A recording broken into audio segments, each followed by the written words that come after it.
apology about the technical issues we faced this morning. Thankfully, the problem is now resolved. I'm not sure what caused the problem. Anyway, you haven't missed out on too much. It's been a bitterly cold morning so far, and we haven't had much luck. You can hear some arrow-marked babblers calling nearby, and just to let you know what we have been up to for the last hour or so, Mark found some tracks of the Matimba coalition, 2 big males, and he's been following them quite a long distance. They've crossed from Djuma into Arathusa, and he's still following their trail. Aubrey, one of the other rangers who's got some guests on his vehicle, has found fresh leopard tracks close to Buffalo's Hook Dam. So we're heading into that area. He also did hear impala alarm calling in that area. So good prospects up there. At the moment we're kind of in the center of Djuma. So I have a little bit of a way to go before we get to Buffalo's Hook Dam. And for any of you who may be joining for the first time, very, very warm welcome. And just to let you know, this is a live safari, so it's happening this very second. And not only is it live, it's also interactive. So you can send through questions to us, and to do that you would hashtag Safari Live on Twitter, or send an email through to questions@WildEarth.TV. So please do send your questions through. I'm just trying to get us into position. I've seen 2 beautiful Inyala bulls. They're in quite long grass, but they are heading towards us, so we may just get a glimpse of them here. And they are such beautiful antelope.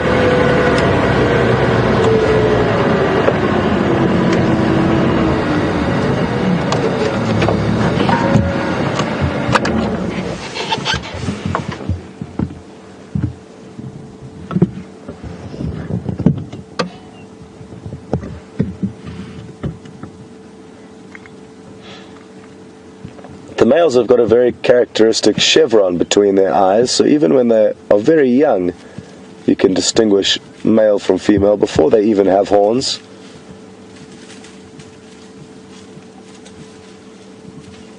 This is a beautiful male. You can see the little ivory tips on the top of his horns.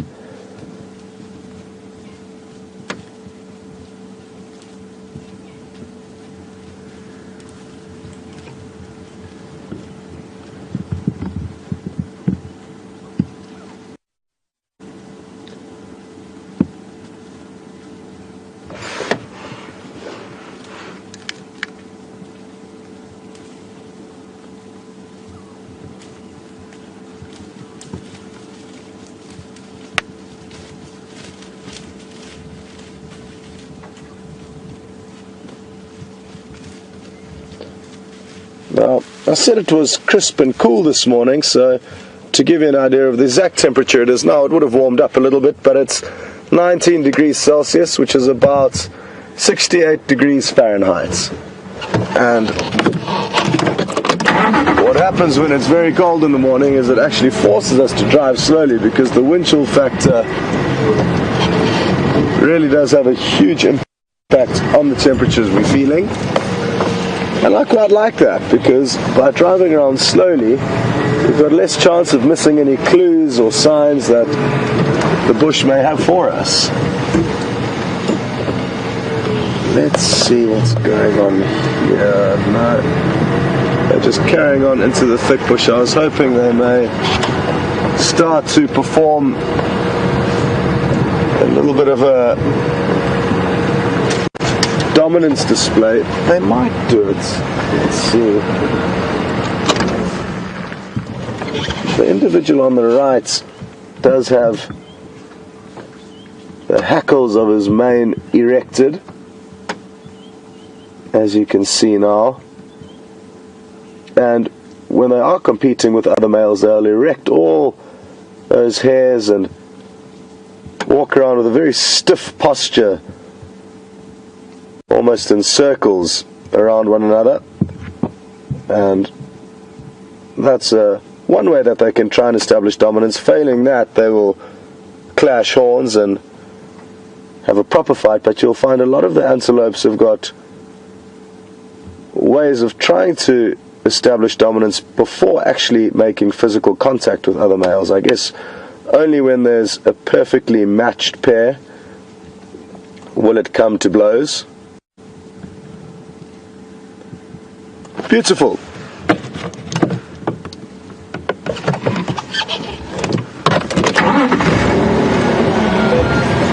So, in order for us to get to Buffelshoek Dam, we're going to take a route which will take us past Gowrie Dam or Djuma Dam, and from there it'll be about 10 or 15 minutes until we get into the area to start helping giving Aubrey a hand on some leopard tracks.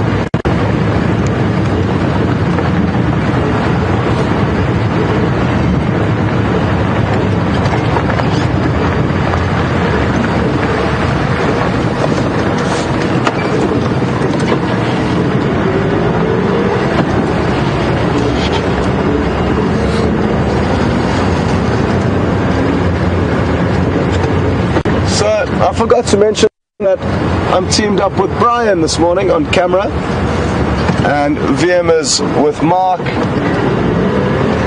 Nikki in the director's chair, and Tara is giving her a hand. And it's important for all of you to know, the viewers, that there are now 2 directors in the final control at any given stage, whereas before we only had 1. But there's a lot going on in there, and really happy that we do now have 2 people to lend one another a hand, and Nikki and Tara will take turns in the director's chair.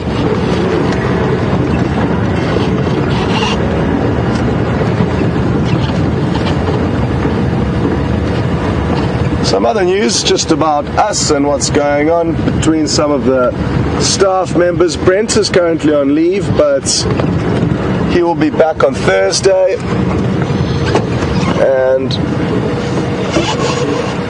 because we are getting so busy, we are also looking for other presenters. So I believe there's another presenter coming in on the weekend to do a few trial drives, so you'll probably be meeting James on, I think, Friday or Saturday. He's coming for an interview, and Nikki and myself actually head off on leave tomorrow to Cape Town for a week, which will be great. So there's a few changes that you can be expecting in the next few days in terms of people coming and going.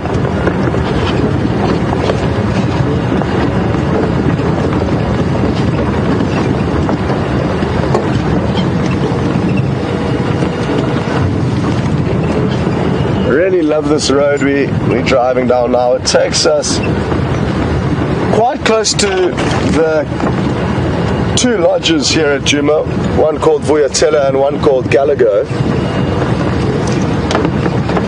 And it's just an area where I guess it's beautiful, but we also have a lot of pleasant memories of tracking and finding animals in and around this relatively thick area. There's quite a few riverbeds that all flow into Djuma Dam from this area that we're in, and there's something about riverbeds that I just love.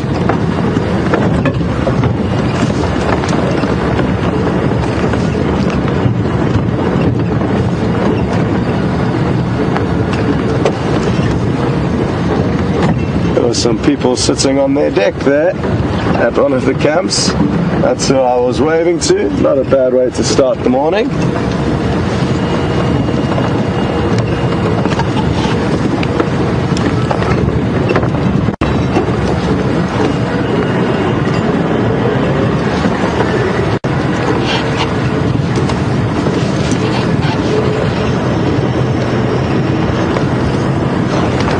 Okay, well, thanks very much to the update we've just got through from Gloria on Twitter.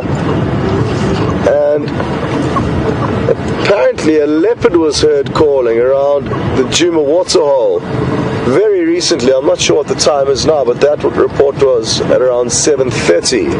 20 minutes ago. 20 minutes ago. Okay, thanks, Brian. So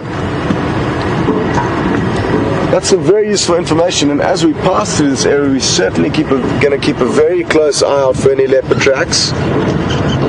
I don't mean to be rude, Gloria, and I'm not saying you didn't hear leopard, but the impala rutting in that area make a very, very similar noise. So you may be getting confused with that, but then again, you could very well be right. I'm just letting you know, potentially you could have heard the gurgling, burping roar of an impala. Regardless, we will keep our eyes peeled here for any signs of a leopard.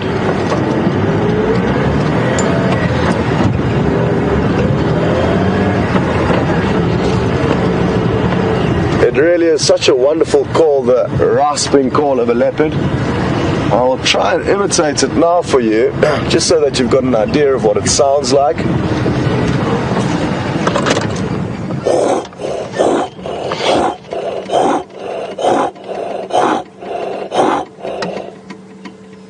So that's my leopard impersonation.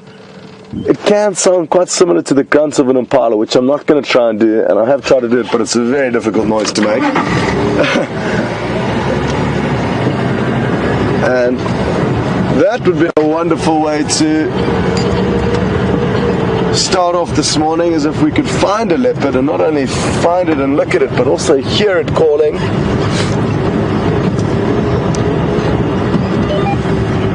Backup, any updates?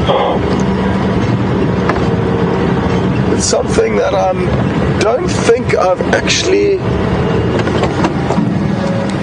managed to share with you on Drive. The call of a leopard. But Brent and Mark may well have.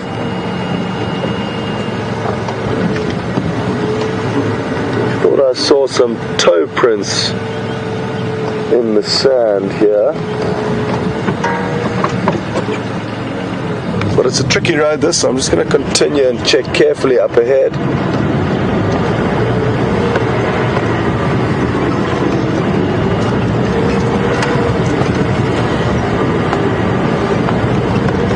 Depending on the road, tracking can be easy or difficult. This is quite a difficult road. It's very grassy, and the little bits of sand that are there are quite hard.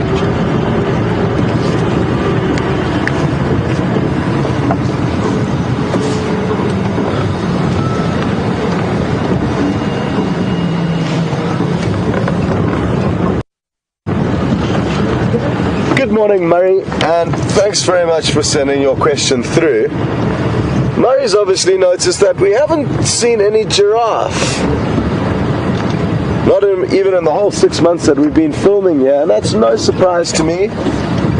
Giraffe do occur in the Kruger National Park, which we are open to. However, they prefer open areas. They like open grasslands, and this part of the Kruger that we are in the Sabi Sands, is quite thick. Having said that though, I have seen one in the Sabi Sands before, one lone female, so it is possible, but highly unlikely.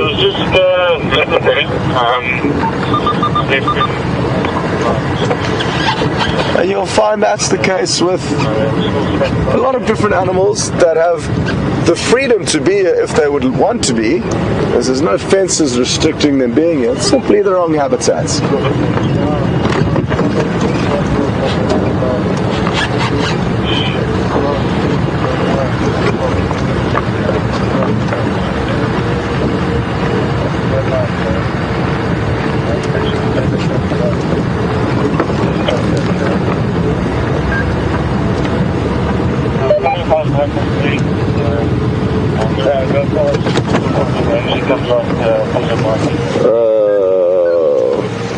You could well have been right, Gloria. I've just found some male leopard tracks, and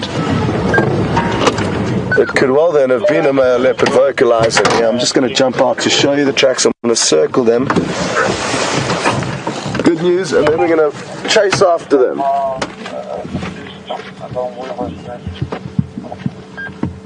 Okay, copy. Home.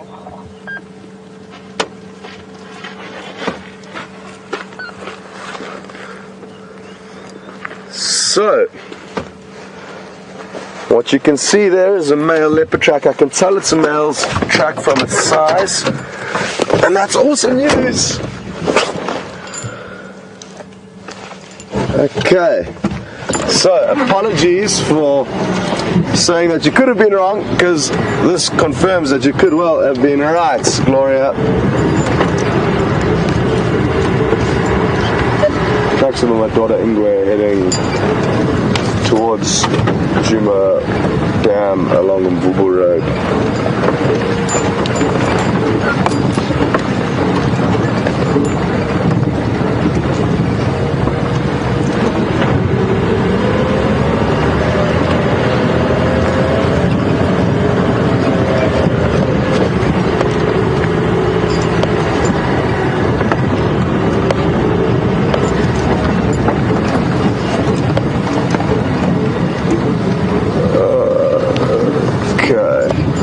The fact that the leopard has not been seen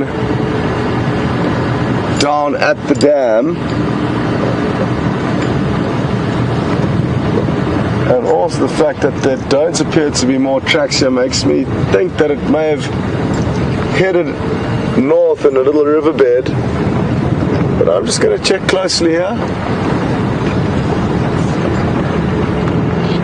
The tracks may well come back onto this road. Leopard will use roads, veer off them for various reasons, come back onto them. But sadly, in this case, I think it may have veered off towards Buffalo's Hook cut line. Now the tricky thing is about where the leopard has headed, I'm guessing, is that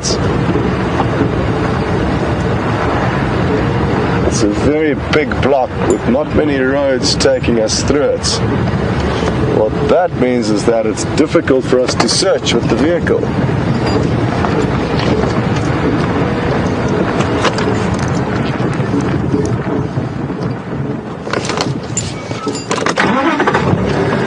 Stopping and listening, though, can often be one of our best moves out here. Rather than driving around excitedly, we can just stop and listen.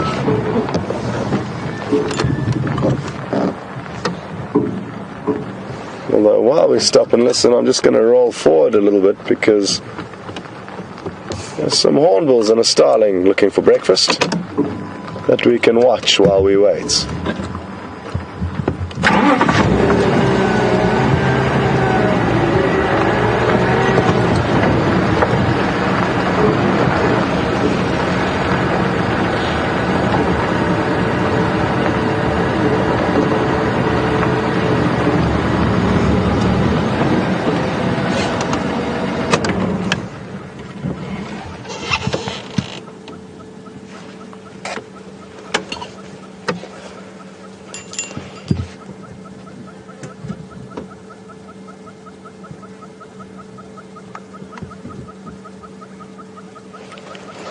These are red-billed hornbills. We also get yellow-billed hornbills, grey hornbills, and ground hornbills.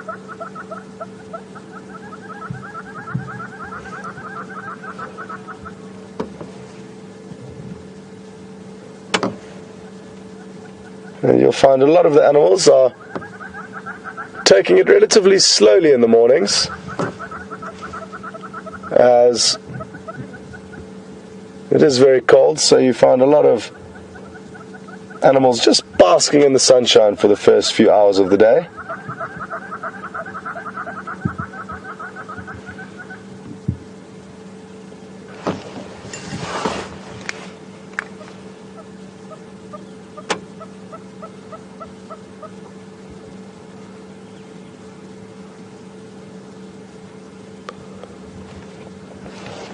Well, folks, while Brian and I try and work out where this male leopard has gone, I'm sure Mark's Really keen to say good morning to all of you and let you know what he's been up to this morning. So we'll catch up with you a little bit later and enjoy what Mark has in store for you.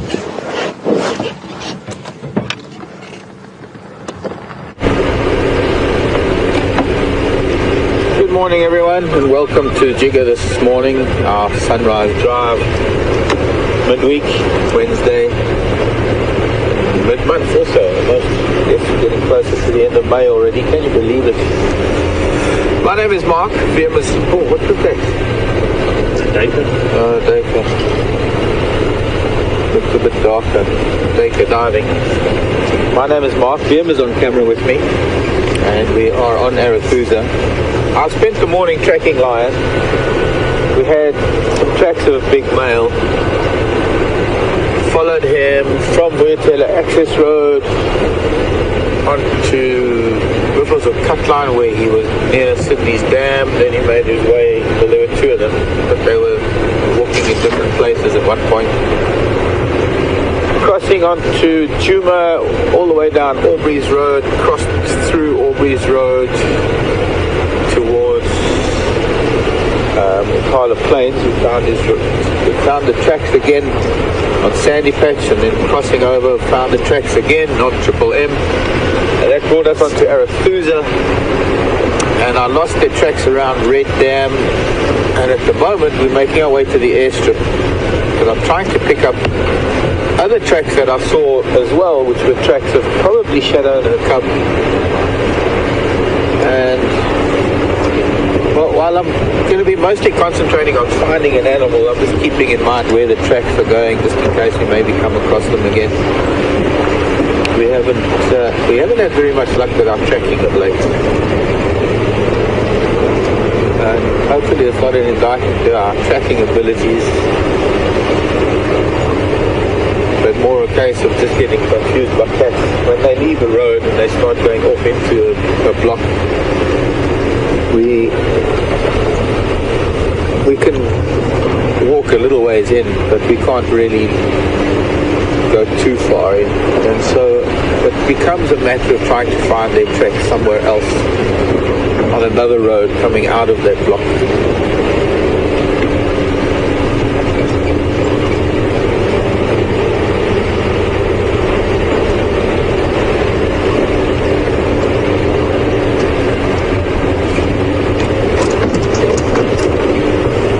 Thank you, Lynn.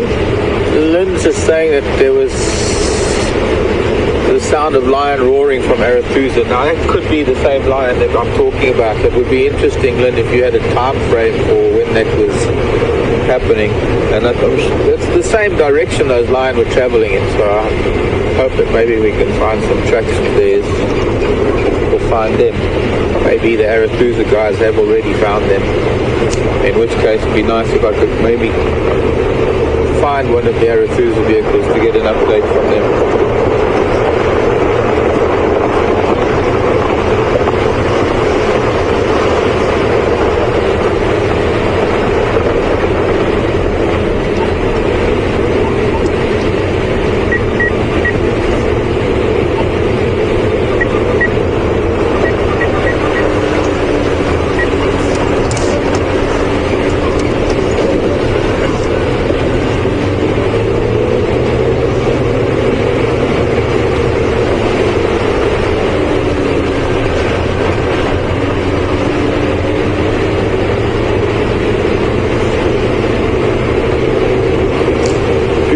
Blue skies.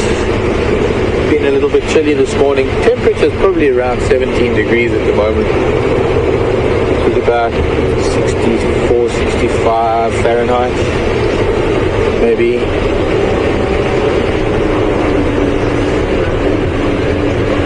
But warming up every minute as the sun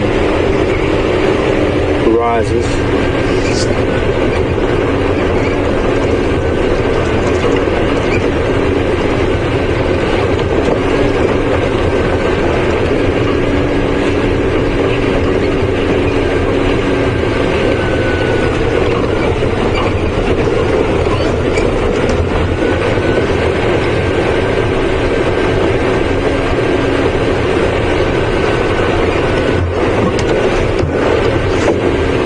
if I can remember where that plover nest was. Those plover chicks must have hatched by now. There are a pair of plovers here now.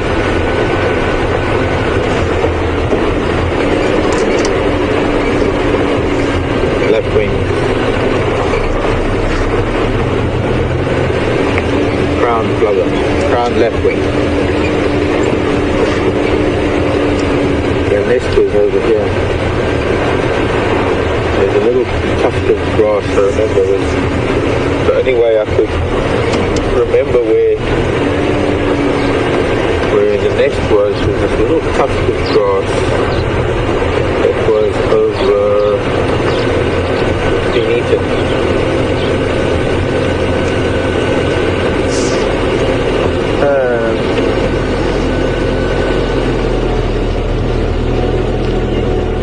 What could it be? I'm not recognizing it now. Probably because things have grown from the little bit of rain while I was away.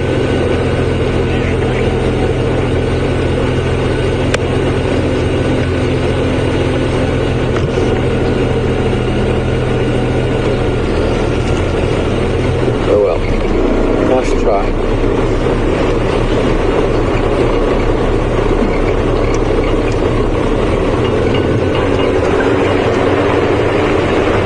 Come back this way. I'll have a look again when we come back the other way. Just want to see if there's anything here on the airstrip. But being very open and being very short grass, it does attract certain things like the plovers. We did see a secretary bird here a couple of weeks ago, maybe 3 weeks ago. It was rather a special sighting.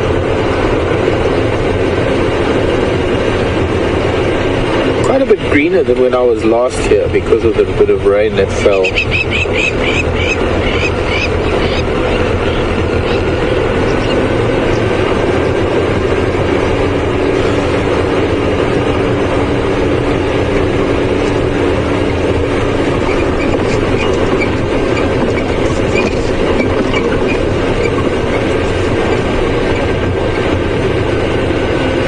At WildEarthTV or hashtag Safari Live if you want to talk to me, if you want to ask any questions. And I'll see what I can do about answering it. I'll try to answer them if I know the answer.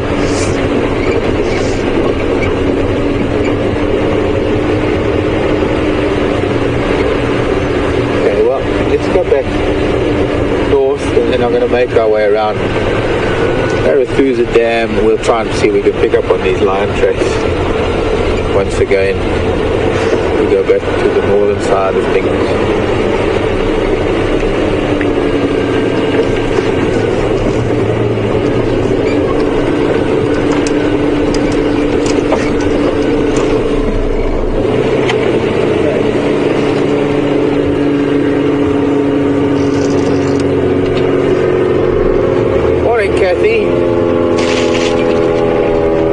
Kathy wants to know what type of giraffe is it from the Maasai or the Rothschild? It is neither, Kathy. The Maasai giraffe you find up in Kenya, well, both, and the Rothschild. The Rothschild giraffe is so rare that it only occurs in one particular area up in Kenya. Apart from those that are in captivity, I think the Aberdares maybe. I'm not sure, I've got to just check up on that. The Maasai giraffe throughout most of Kenya, northern Tanzania.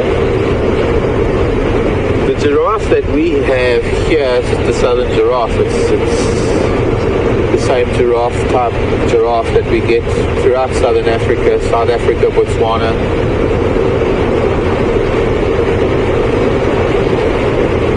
Zimbabwe, Mozambique.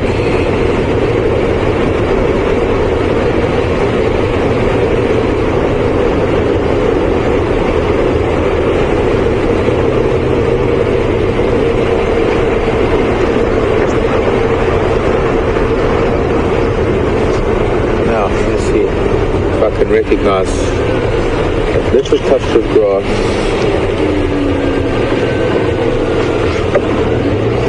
Is about here, but it's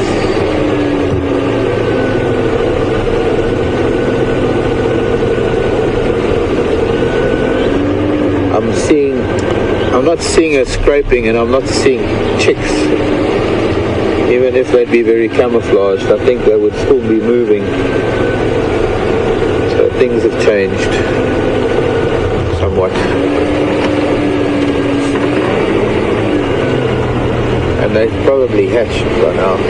They're running around with the parents in the tall grasses on the other side of the airstrip. We're going to take Central Road, I think. We'll go towards Arathusa Dam. And once we get onto the other side of Arathusa Dam, we might get lucky finding some of those lion tracks again. And hopefully trying to find someone from Arathusa to give us an idea of what's been happening here on Arathusa recently, especially today. It's quite busy on Djuma at the moment, and hopefully between the two properties we'll be able to bring you some sightings.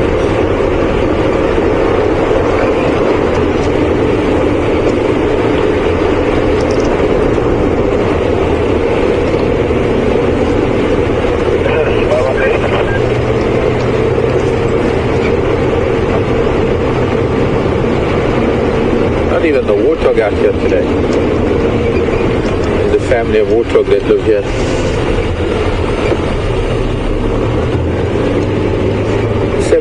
Seven youngsters, 2 adults.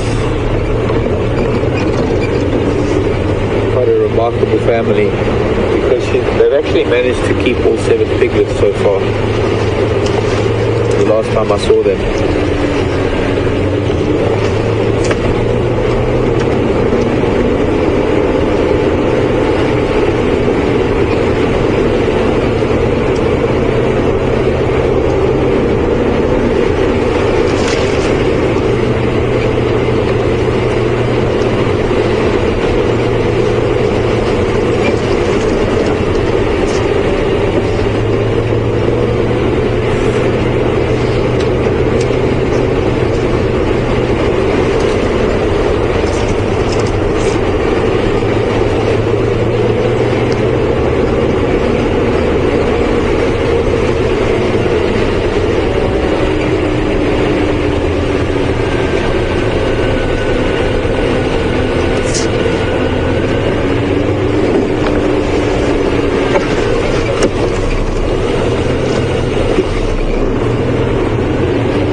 I was seen at Buffalo's Dam hours ago.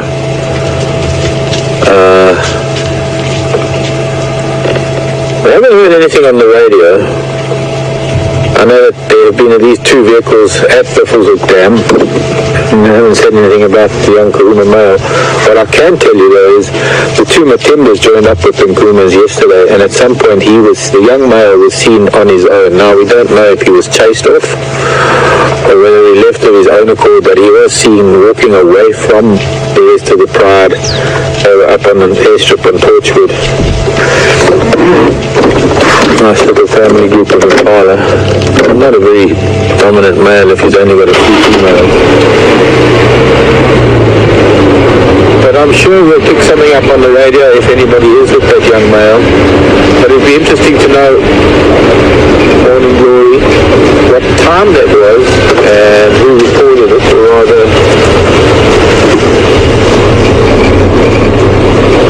I suppose who reported it so we can contact them.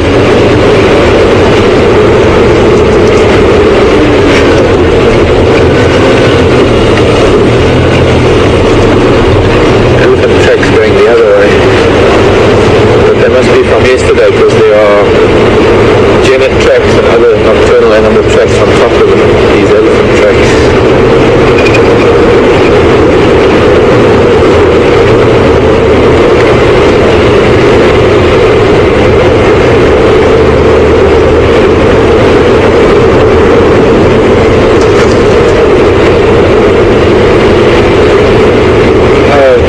see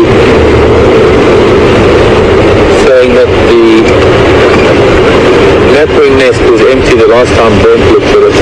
But I would imagine that the chicks could have hatched.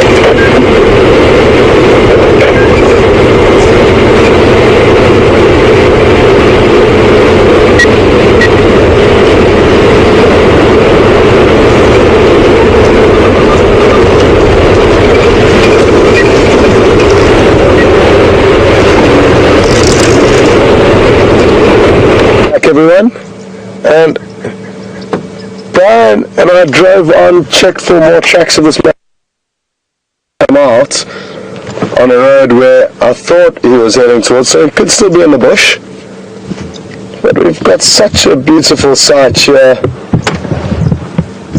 at Djuma Waterhole, and it's about to get that much better. Look at this beautiful. These are very interesting birds called spoonbills.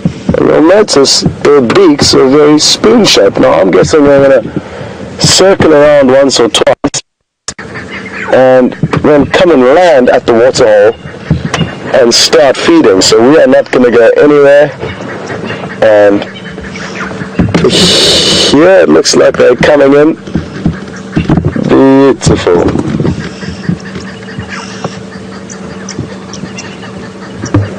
I have seen them feeding at this dam before, but they're not always here.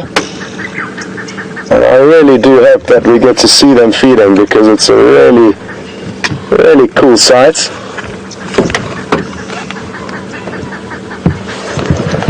Apologies, when they fly directly over us, Brian cannot swivel the camera. It is mounted onto a tripod that has some limitations. Where's they gone? I think they're slowly just making their way around, and I'm confident they're going to come and land here, so don't go anywhere.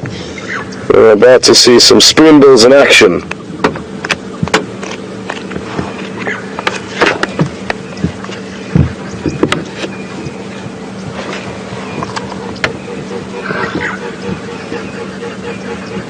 You can probably hear the wings beating as they flew over.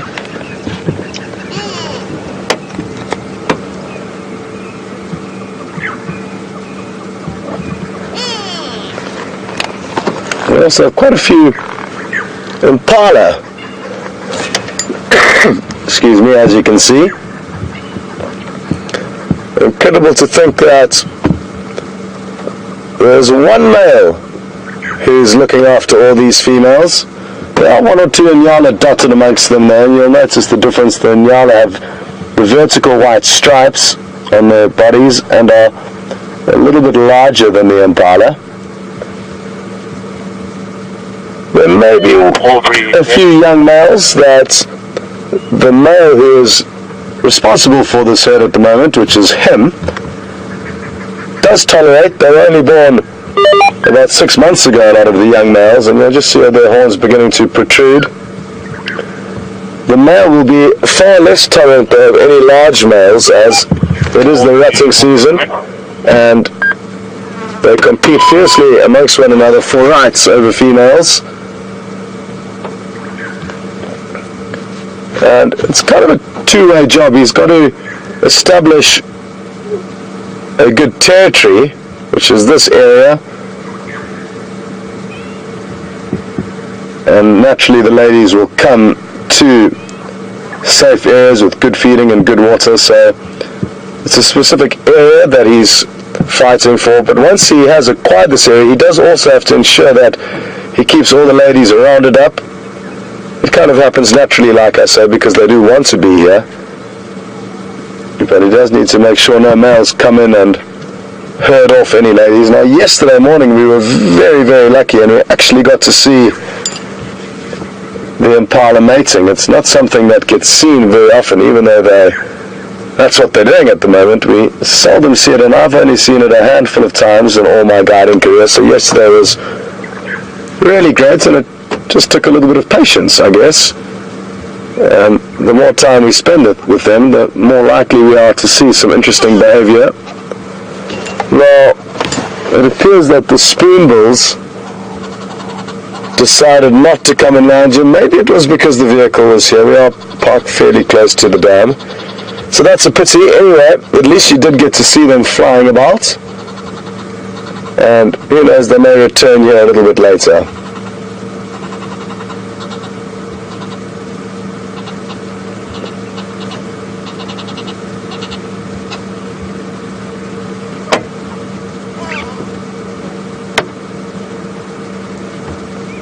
Well, the good news is, even though we may be leaving this dam now, if you'd like to continue watching what happens here, there's a live waterhole cam. And Brian's about to show you where it's nestled in the tree, so you'll have a different angle relative to the angle you're getting from where we are now, but that's the live waterhole cam. And if you'd like to stay here, you're more than welcome to, or you can stay with Brian and I as we continue. Oh, look, there are the spoonbills again. They're way up in the sky. And it looks like they are possibly heading off in another direction of it. Now they're turning back.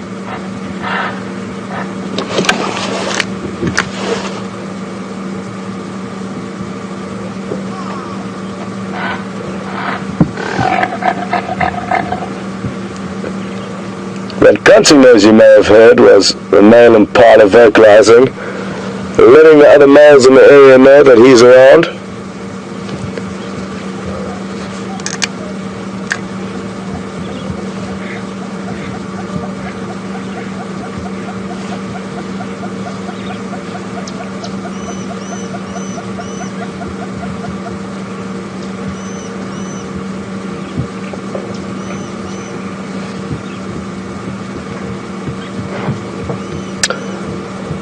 Good morning, Virginia, on Twitter, and thanks so much for sending your question through.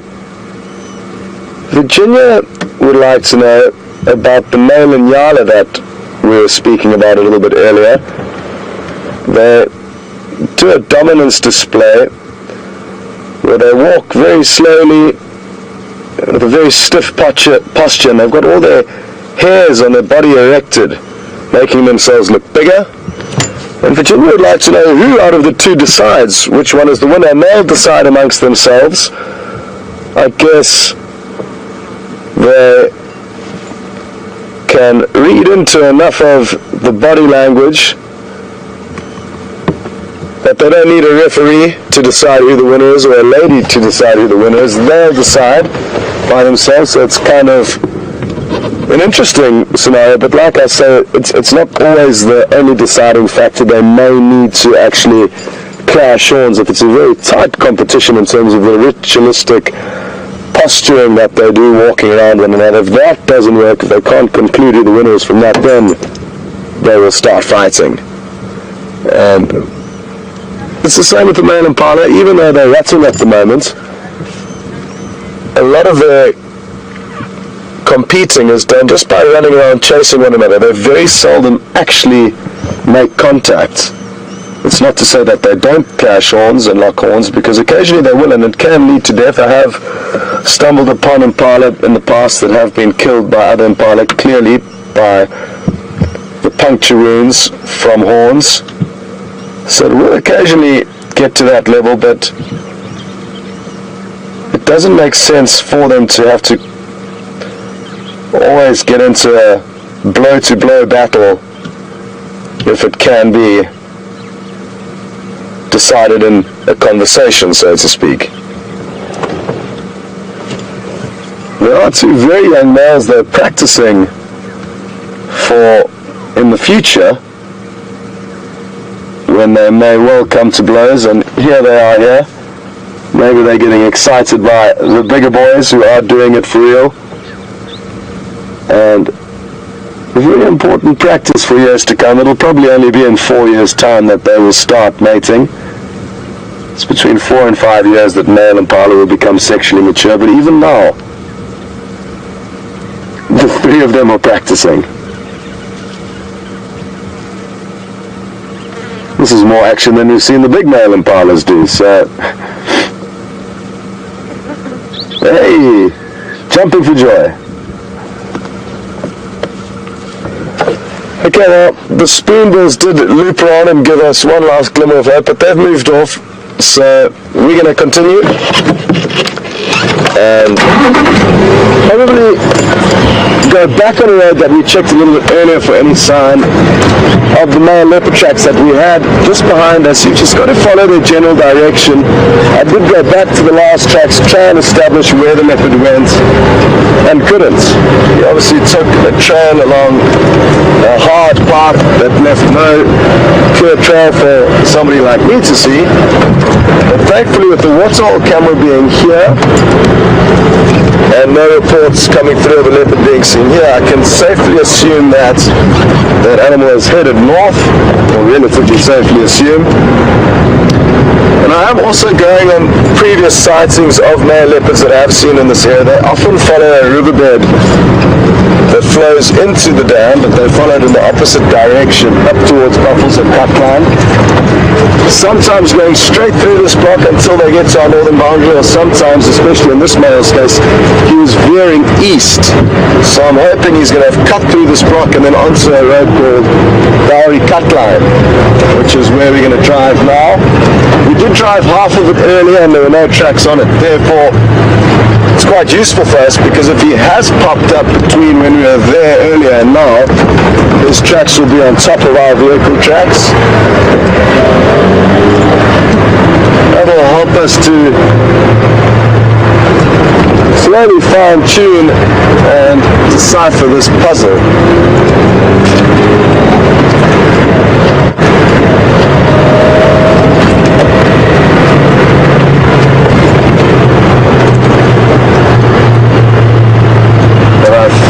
We're going to be slightly delayed checking Bowery Cutline, because I've just seen a bird of prey up in a dead tree, which you can just see silhouetted over the horizon, and it looks like a big vulture. And it's been a while since I've seen a vulture, so really looking forward to this.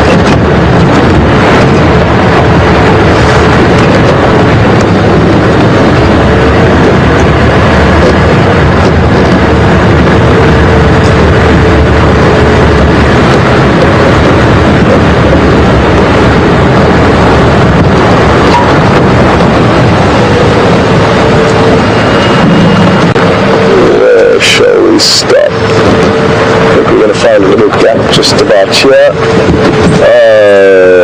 No. Well, that backfired. I was hoping the vulture was not going to fly off, because it's still nice and cold and they're usually quite relaxed. But sadly, it wasn't tuned into my frequency and it's flown off. Oh, but Brian said he's seen it land. Okay, good. We've got a second chance. We've got a second shot at this. And this time I won't try and get so close.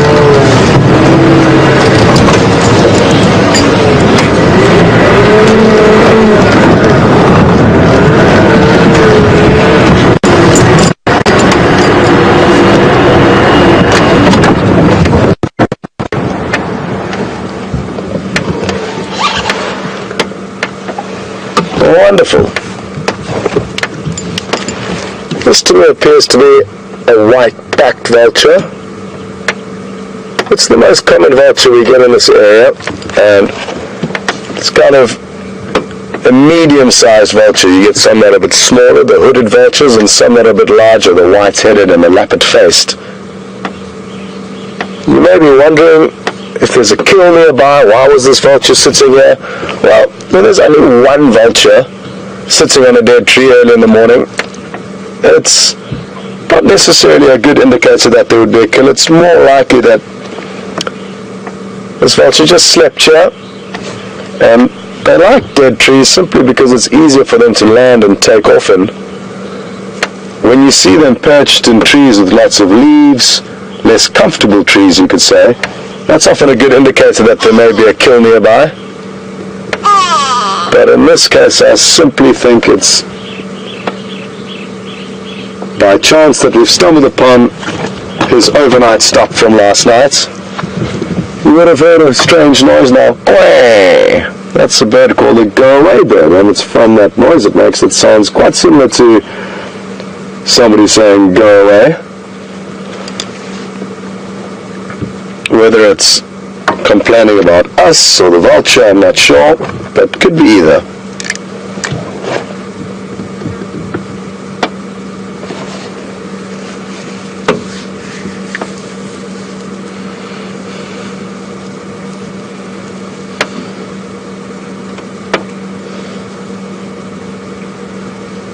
Okay folks, well, we're going to continue, and it sounds like Mark's found something, so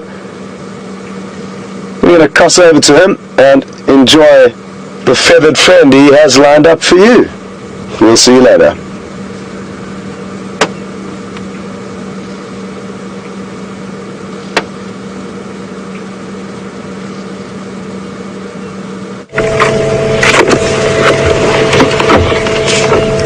Welcome to Arathusa Waterhole, Arathusa Dam, everyone. Although we're not looking at the dam right now, I'm going to make my way around to a better angle because we're looking directly into the sun. But in the interim, and a bird that I think the same bird we saw yesterday, we saw it at Knobthorne Clearing. I think we've seen it over the last 2 days. And it's a tawny eagle. I think it's a tawny eagle. But it looks like it's probably a juvenile. I'm not seeing very yellow on the beak and the gape. A bit of a stretch.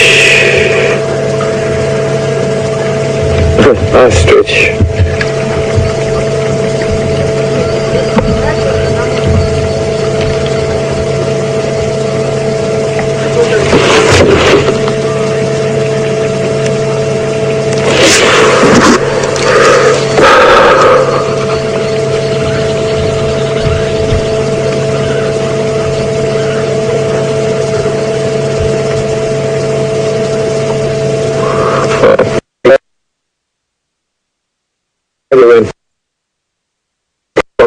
Underneath him.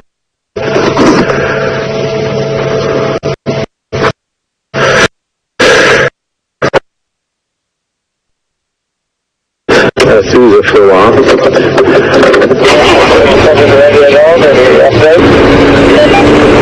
Nothing from my side. If you wanted to break messages, but I'm not sure you're from. I think we've been sleeping up there all night with legs, stretching wings. I think we need to have a look from this angle. Looking at the front of the bird, there are some geese that seem to have been fighting.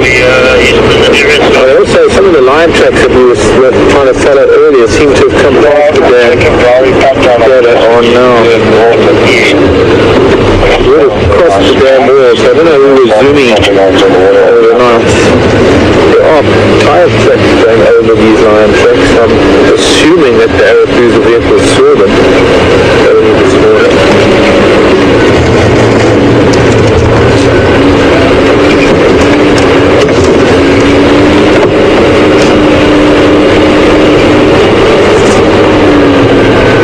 I haven't got a much better view of this bird. You see he's resting on his feet, probably from clinging to the branch all night.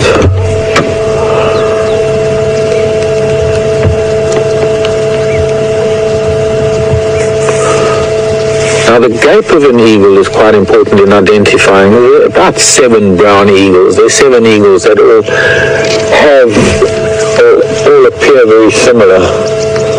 But each one of them has a distinctive feature. One of the things to look at the brown eagles is what we call the gape. And if it looks forward and we see the profile of the bird, the gape is where the mouth extends back, and depending on whether that gap extends to below the middle of the eye or beyond the eye, that is an easy way to distinguish between, say, the tawny eagle and the steppe eagle, and the booted eagle. Hard to see from this angle though, unless he's looking sideways, side on, like that. You can see that line that goes beyond the eye, that goes below the eye, stops just below the eye, almost the middle of the eye. Very handsome bird.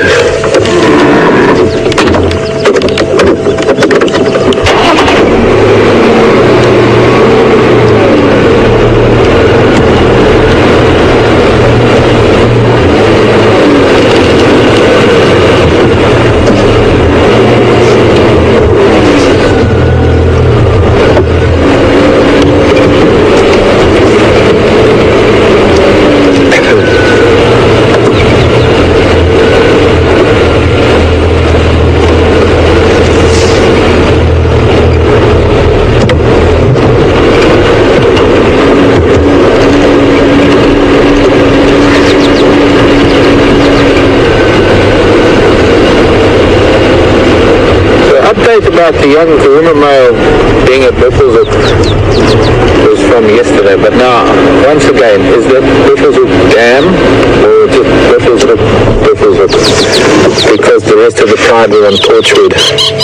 It can get a little bit confused. Oh, the Jacanas are chasing each other. Oh no, I wouldn't say each other. One's chasing one.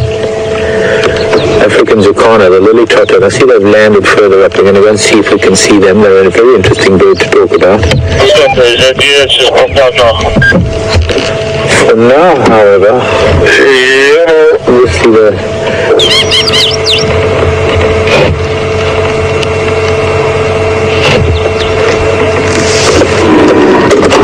Morning, Anne sent a tweet wanting to know about some spoonbills. There were 4 spoonbills arriving at Gari Dam, and Anne sent a tweet wanting to know if there were 2 pairs or if they were 4 of the same sex. There's no way for me to know, having not seen them, and it could have been 2 pairs, could have been 4 juveniles, could have been a mixed group.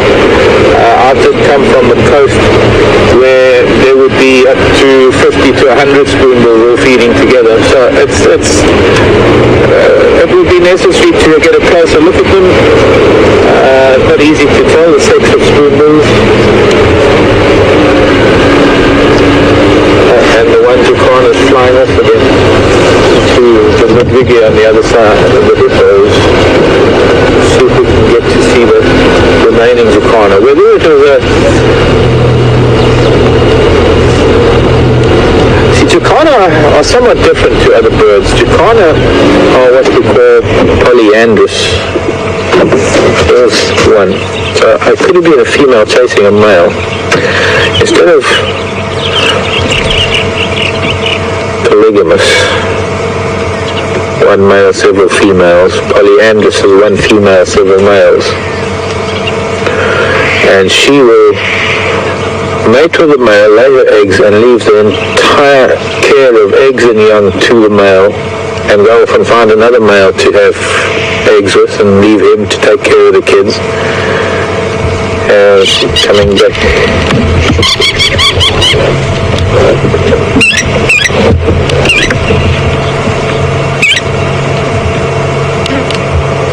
And up to skirting the whole edge of the dam and landing far away. Competition could be 2 females competing. Not really males. I don't think males compete like that for the Jacana, the lily trotter. They've got exceptionally large toes. I mean, the length of their toes are probably longer than the length of their legs, and that is to distribute their weight evenly over much wider surface areas so that they can walk on floating vegetation. Hence the name, lily trotter, because they're able to step on the water lilies. We're going to go back across to the other side of Arathusa to see if we can find some sign of these lion again, because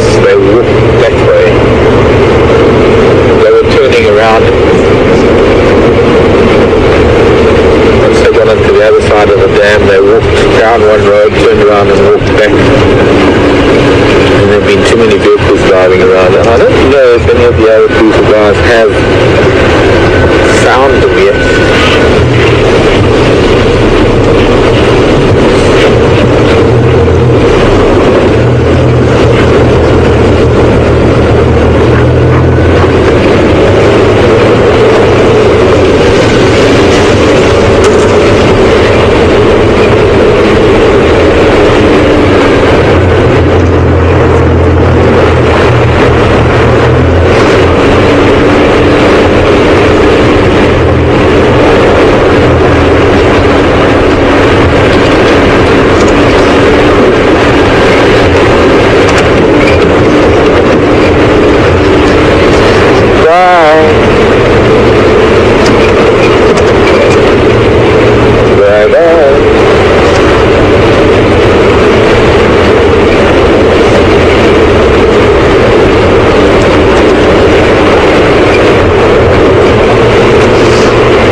Hanging around out in this area hunting art farm. This is his area, Anna-Marie. This is Tingana's territory, so yes, he does hang out here, and he does have a soft spot for art farm.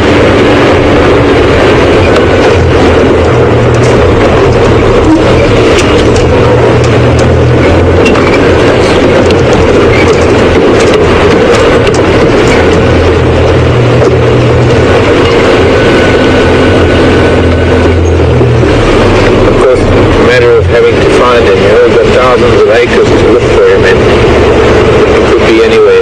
But it's the way it is with all of the animals, really. We can only but drive around and hope that we're going to find them, and sometimes when we're lucky we can follow the tracks and we can have a bit of luck following tracks.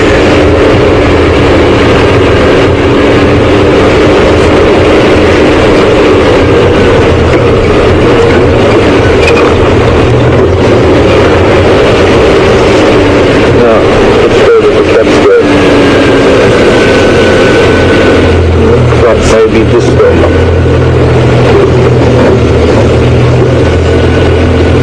Looks like I'm right.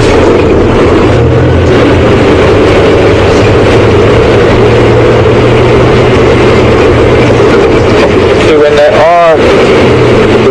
walk along the road a lot, especially at night. The road's quiet, it's soft, they don't have to walk on twigs and thorns.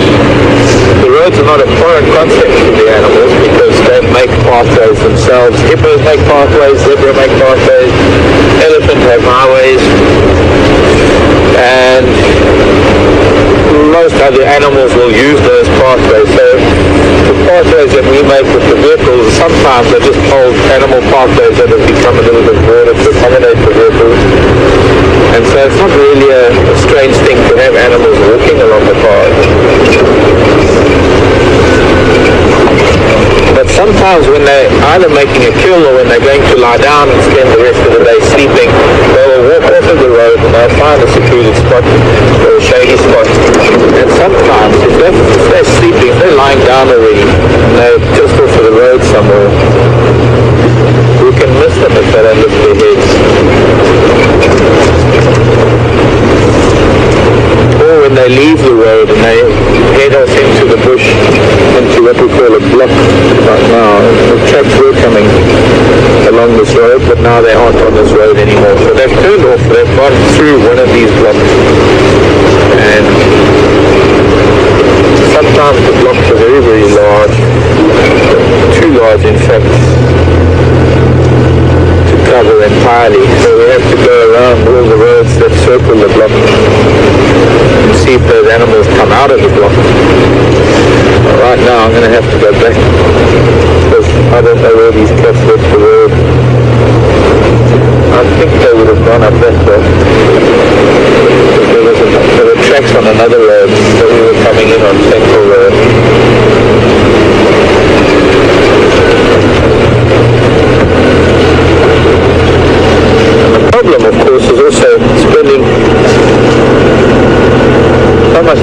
concentrating on what's on the road.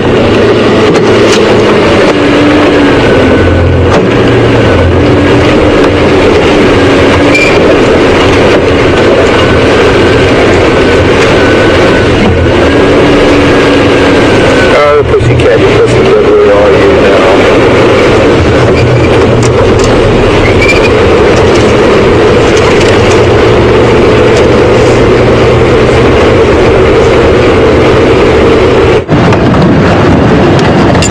Welcome back, everyone, and no major update, sadly. We have driven every road possible that would allow us to search areas where we have had tracks of leopard. I'm busy doing the final road that I can search up around Buffelshoek Dam, where there were tracks of a female that Aubrey had this morning, but nothing. We've stopped, we've listened, we've checked for tracks. No luck. That's not to say it won't change though, and something's got to give. We've got to bump into an animal at some stage.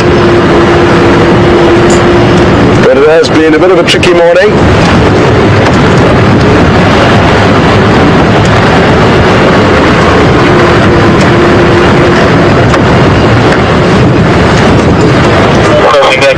Thank you. It's something worth thinking about, because you guys are very lucky in that you can join us on safaris daily, and yes, there'll be great drives, and yes, there'll also be some more quiet drives. But imagine being a guest coming out here for 3 nights or 4 nights, whatever it is, and arriving during the dry spell like we're busy having. Obviously you still see things and it's beautiful to drive around you. I'm not saying that it's not, but it obviously helps when you're seeing animals. And as I've said, imagine coming all the way from thousands of miles away for your safari and arriving in a dry patch. It happens. People may leave you disappointed, but that's the reality of safari. There's no saying what you will see.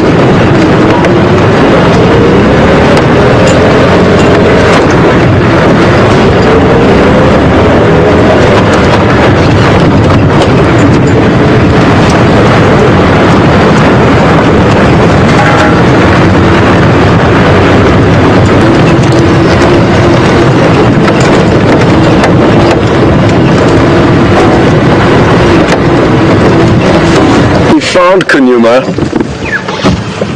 on that evening when Ingwe Ali was first discovered. He was eating a duiker in this tree, and he's not there today, but I'm sure there'll be a leopard in this tree in the near future. I often wonder about the marula trees and how many leopards they may have had sleeping in them or eating kills in them. Anyway, we've just got a question through from Liz in Wisconsin. Good morning and welcome on board with us. Thanks so much for sending your question through. It's a great question. She's interested to know about the weather here and when will it start getting really hot. We are approaching the middle of our winter now, but the summer months and the hottest months are December and January. It's really humid, probably 100% humidity or close to 100% humidity in those summer months, and temperatures ranging from 35 to 45 degrees in the heat of the day. So thanks for that. And it's interesting because we also get quite warm days in our winters, but it's not nearly as humid. It's a dry heat.